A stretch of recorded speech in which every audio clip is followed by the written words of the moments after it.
வணக்கம், உங்களுக்கு அருள்சாமி மகன். இன்னைக்கு என்ன வீடியோ பார்க்க போறோம்னா, கட்டவளையில இன்னைக்கு சடையம் வந்துச்சு பாருங்க. வாழைய பக்கத்துல வாழை இறஞ்சி அந்த வாழையை என்ன நிலைமையில ஆக்கி வச்சிருக்குன்னு பாருங்க. வாழையை பிச்சு வச்சிருக்கு. இந்த மீனை கையால பிடிக்க முடியாது ஃப்ரெண்ட்ஸ். கையால ஒழுங்கா பிடிக்க முடியாது, வலிக்க அது ரொம்ப கஷ்டமா இருக்கும் ஃப்ரெண்ட்ஸ். பாருங்க, லைக் பண்ணுங்க, கமெண்ட் பண்ணுங்க, ஷேர் பண்ணுங்க. வலிக்கத்தான் செய்யும். ஐயா மாமா பாத்துறா பாருங்க, கையில பிடிக்கவே முடியல. ஏதாட்டும் ஒரு வாயில பிடிச்சிடலாம், ஏதாட்டும் ஒரு மீனை. இந்த மீனை கையில பிடிக்கவே முடியாது. அதான் ஒண்ணு பாருங்க. தப்பி தவறி இந்த மண்டையை இப்படி பிடிச்சிட்டீங்களே, அப்படியே ரொம்ப மாதிரி இருக்கு. இதுல அப்படியே கையை துண்டா பழந்து விட்டுரு. கிளவுஸ் போட்டிருந்தாலும் சரி, எது போட்டிருந்தாலும் சரி, வெட்டி விட்டுரு. பாருங்க, இதை மட்டும்தான் எதுலையுமே பிடிக்க முடியல, அவ்வளவு வலிக்குது. பாருங்க எப்படி வலிக்குது மட்டும் பாருங்க. சரியான வலிப்பு தன்மை இருக்கு இதுல. எல்லா மீனையும் வந்து தட்டி போச்சுன்னா மண்டு காய்ச்சி கொலையை தூக்கிடலாம். ஆனா இந்த மீன்ல மட்டும் மண்டு காய்ச்சி கொழுவினாலும் கொழுவ முடியாது. ஏன்னா செவுளு அவ்வளவு ஒரு ஸ்ட்ராங்கா இருக்கு. மேல உள்ள செவுளு ஊரா சரியான ஸ்ட்ராங்கா இருக்கு. செவுளு ஸ்ட்ராங்கா இருக்குன்னு சொன்னதுனால அந்த மீன் நல்லா இருக்குன்னு நினைச்சுறாங்க. சரியான டேஸ்டா இருக்கு. ஆனா இந்த மீனை வந்து யாரும் சாப்பிட மாட்டாங்க. இந்த மீனை வாங்கி சாப்பிட்டு பாருங்க, அதனுடைய டேஸ்டே தனி.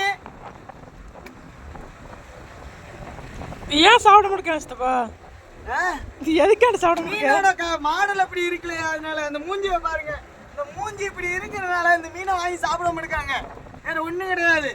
இந்த மீனை தண்ணிக்குள்ள கிடக்கும்போது பாருங்க, அப்படியே மஞ்சள் மினுங்கு அந்த அளவுக்கு மீன். ஆனா வேக சரியான வேகமா இருக்கு. இப்படின்னு சொல்றதுக்குள்ள மறைஞ்சிடும் இந்த மீன்.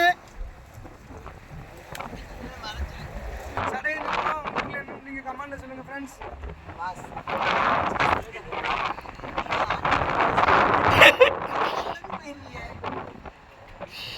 இந்த மீனை பாத்துக்கிட்டீங்கன்னா போவேன். இது வந்து 2 பேர் சேர்ந்து இப்படி தூக்கணும் ஃப்ரெண்ட்ஸ். அப்படி இல்லைன்னா கையை வெட்டிடும் ஃப்ரெண்ட்ஸ். கவனமா தூக்குங்க, சர்க்கஸ் பண்ணுங்க, லைக் பண்ணுங்க. பாருங்க, மீன் இப்பதான் சோறு எடுத்திருக்கேன், அதனால இப்ப கையில பிடிச்சிருக்கேன். அப்படி இருந்துமே சரியான வலிப்பு தன்மை இருக்கு. பாத்துக்கிட்டீங்கன்னா இப்ப 200 ரூபா இப்படிதான் போவேன். இந்த மீனை வந்து எல்லாரும் வாங்கி சாப்பிட்டீங்களே, இதனுடைய டேஸ்ட். ஆனா இந்த மீனுக்காக ரேட்டு எந்த பண்ணாலும் சரி, மீன் சொன்னா நீங்க 300 ரூபாய் கொடுத்து வாங்கிட்டு போயிருவீங்க. அவ்வளவு டேஸ்டா இருக்கு. ஆனா இந்த மீனை யாருமே வாங்கி சாப்பிட மாட்டாங்க. இந்த தூரத்துல உள்ள ஆளுங்க இந்த மீனை பார்த்துட்டு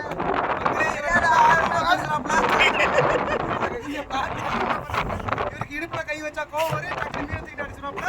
பிடிச்சிருந்தா லைக் பண்ணுங்க.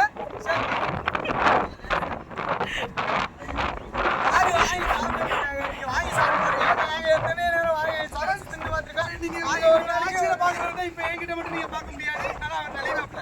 அதனால வாங்கி சாப்பிட்டு டேஸ்டா இருக்கு. எல்லா லக்கத்தையும் கிடைக்காது, அதிகமாக கிடைக்காது. கிடைக்கிற டயத்துல நீங்க வாங்கி சாப்பிட்டு பாருங்க. இவர் இவ்வளவு வேகமா லைக் பண்ணுங்க, கமெண்ட் பண்ணுங்க. பாருங்க, இந்த மீனை நான் தூக்கி